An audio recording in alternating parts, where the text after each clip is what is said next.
A study in corporate incest. Consider how nearly all fund organizations operate.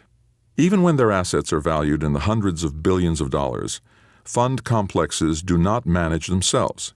Each complex hires an external management company with its own separate set of shareholders to manage its affairs. The management company operates the fund, distributes its shares, and supervises and directs its investment portfolio. It unilaterally determines at the outset what fees it will charge. It decides when to create new funds, and it decides what kinds of funds they will be. When a fund is badly run, the company replaces the portfolio manager, but with one of its own employees. And when a fund outlives its usefulness, it is the management company that decides how to dispatch it to its well-deserved demise. It may simply liquidate it, or, much more likely, merge it into another fund with a better past record, but a fund that it also just happens to manage, and buries the record of the deceased fund in the dustbin of history. What's more, this typical management company graciously provides the fund's officers, who are paid employees of the company, not the fund. Further, while the executives of the manager usually have a minuscule ownership position in the funds they run, they place themselves on the fund board, and until recent years, also selected most of the fund's independent directors, who by law must now compose at least 75% of the board.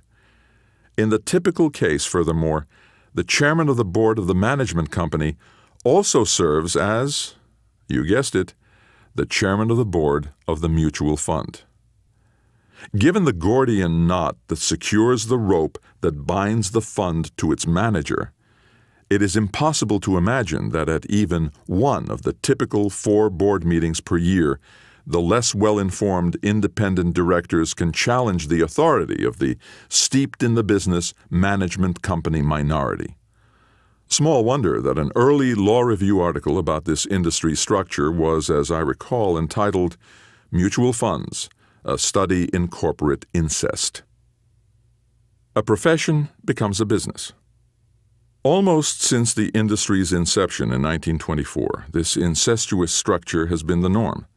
Despite its noble preamble that called for the primacy of the interests of fund shareholders, the Investment Company Act of 1940 codified the industry's structure, albeit also permitting another form of structure that enabled funds to operate on an at-cost basis.